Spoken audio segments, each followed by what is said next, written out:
Good day mga Ka-Guro! Ako nga pala si Ma'am May S. Lorilla, ang LIS Coordinator ng Tanay North National High School. Sa video na ito ay i-explore natin ang DepEd Memorandum No. 14, Series 2021 o ang Interim Guidelines on the Preparation, Submission, and Checking of School Forms. Pag sinabi natin preparation and submission of school forms, inihahanda ng mga advisor ang mga sumusunod na school forms. SF1 o ang School Register, SF2, Daily Attendance Report of Learners, SF3, Books Issued and Returned, SF5, Report on Promotion, SF8, Basic Health and Nutrition Profile, SF9, Progress Report, and SF10, ang ating permanent record. Nagkaroon tayo ng adjustment pagdating sa pagtuturo ngayong pandemic o sa new normal. Ito kaya mga forms na to, meron din ba tayong gagawing adjustment? Yun ang nagiging tanong ng mga ating kapwa advisor. Consistent with the Basic Education Learning Continuity Plan as stipulated in DepEd Order No. 12 Series of 2020, the Department of Education issues the interim guidelines on the preparation, submission, and checking of school forms for the school year 2020. This issuance amends a certain provisions on DepEd Order No. 4 Series of 2014 and 58 Series of 2017 to reflect the requirements of distance learning modalities in school forms as well as to ensure the collection of necessary data for evidence-based decision-making for school year 2020 to 2021, which is the pertinent provision of DepEd Order No. 14 Series of 2021. Dito sa pertinent provision na to, sa DepEd Order No. 14, dito natin makikita yung mga ilang adjustment or amendments na ginawa sa ating mga school forms. Sakop ng pertinent provisions of the DepEd Memorandum No. 14 Series of 2021 ang mga sumusunod na school forms. SF1, SF2, SF3, SF8, SF9 na inihahanda ng mga advisors. At dagdag dito ang ating SF4 o ang ating monthly report of learner movement and attendance na consolidation ng ating SF2. Ito ay adjustment na ginawa para maka-adapt tayo sa pagbabago pagdating sa ating distance learning. In this regard, the following amendments are adopted in the School Form 1 or the School Registry. Additional data elements for learning modality shall be added in the existing SF1. Nagkaroon tayo ng additional column para sa learning modality na existing dun sa ating klase. The learning modality shall be updated whenever the learner shifts from one learning modality to another. So, pwede natin itong i-update kung halimbawa sa quarter 1 or sa quarter 1, siya ay online, and then pagdating niya ng quarter 2, siya ay modular distance learning. Pwede natin siyang i-update sa kanyang SF1. At the end of each quarter, the updated modality shall be generated through the Learner Information System or the LIS as official quarterly enrollment count per modality. The age to be recorded in the form is the learner's age by October 31, 2020. Kung matatandaan natin, pag school registry or sa SF1 natin, yung age natin na inilalagay dito is as of first Friday of June. Okay, pero dahil nag-start po tayo ng klase ay October, so ang age natin na i-record para sa ating mga learners ay as of October 31, 2020. Ito yung ating sample ng SF1 or School Register na downloadable sa ating LIS system. So, makikita natin na nagkaroon tayo ng adjustment sa ating age and sa ating learning modality. So, kung download ninyo ang inyong SF1 bandang January or October to January, makikita nyo pa rin dyan ay age as of June ganito. Yun yung makikita ninyong sample ng ating age dun sa ating SF1 kung maaga kayo nakapag-download noon.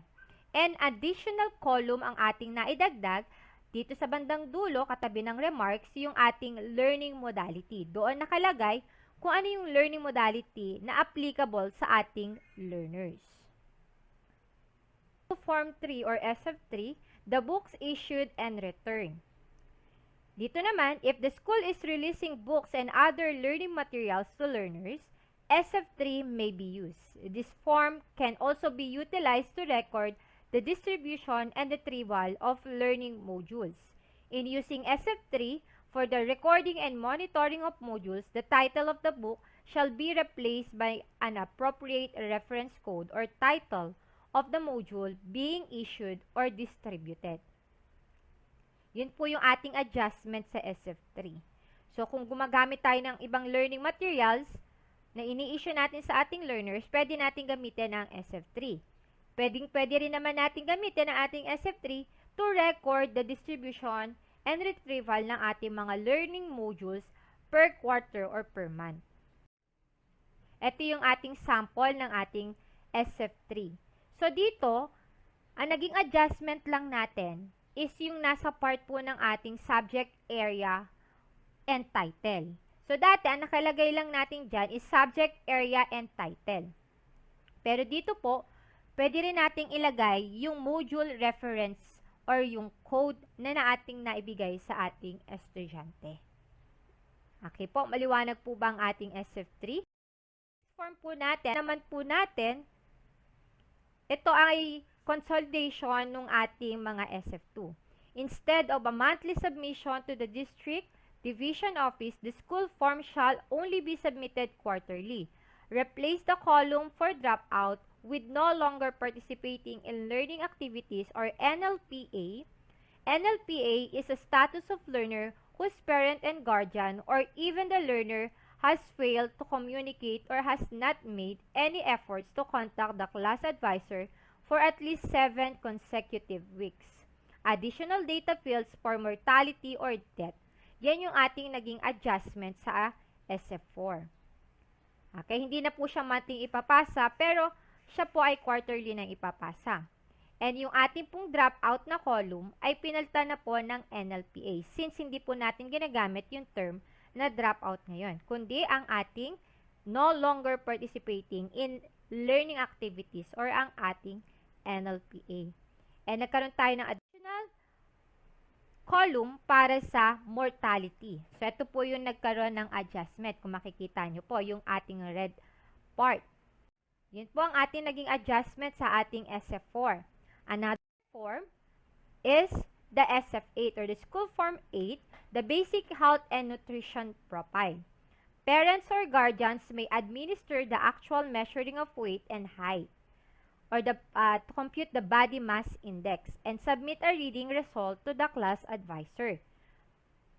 Kung matatandaan natin, kung tayo ay face-to-face ang klase, si teacher kinukuha yung kanilang weight and height bandang July and then ganun din bandang February or March para sa ating nutritional status. Ngayon, dahil hindi natin kapiling ang ating mga estudyante, ang mga magulang na ang kukuha ng kanilang weight and height kung maaari sa bahay. And isasubmit na lang nila ito sa atin.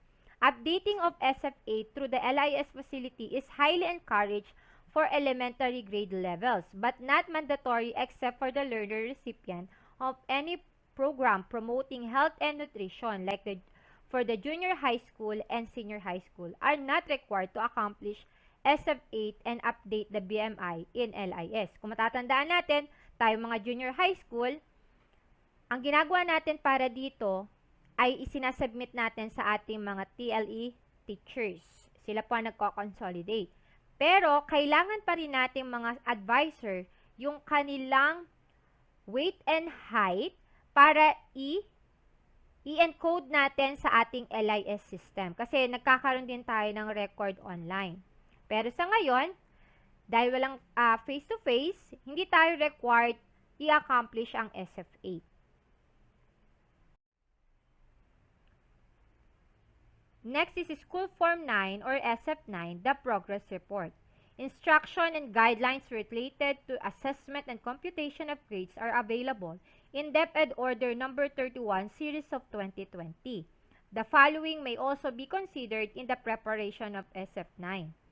First, indicate at the bottom part of each column the learning modality being adopted in each quarter and the character traits and core values portion of SF9 are not required to be accomplished. So, ito yung ating example ng SF9. Dito lang sa part na ito, yung pwede nating ilagay yung ating adjustment. So, kung meron tayong report card, pwede nating ilagay sa ilalim yung ating learning modality for quarter 1, quarter 2, quarter 3, and quarter 4. 10 or SF10, the permanent record. The adjustment is only SF10 shall be prepared at the end of the school year. For grade 5 and 6 who are still using Form 137, instruction for SF9 or the character traits and core values shall be applied. So sa atin, sa grade 7, yung kanilang hard copy ay may check lamang at the end of the school year. Okay? Yun po yung ating adjustment sa ating SF10. Next is the school form 2 or the SF2, the daily attendance. Teachers, advisor may choose an applicable learner attendance conversion tool that can be considered in checking the learner's attendance in Annex 2. The SF2 that are already prepared by teachers for the first 2 quarters should be adopted without any further modification. Hence, the adoption of LAC in Annex 2 is only applicable and should only be used for the 3rd and 4th quarters of school year 20 to 21. So, dito po sa ating SF2, mahirap sa atin bilang advisor i-check yung kanilang daily attendance. Pero, part pa rin to ng ating mga school forms, so kailangan natin itong gawin. And since nagkakaroon tayo ng communication or interaction with the learners, so gagawan po rin po natin sila ng attendance. Pero paano nga ba natin ito gagawin? Or paano natin i-accomplish ang SF2?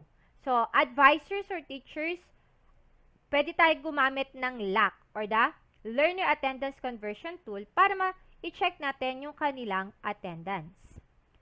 Para doon naman sa mga paaralan na nakagawa na ng SF2 na first and second quarter, pwede na nilang hindi baguhin.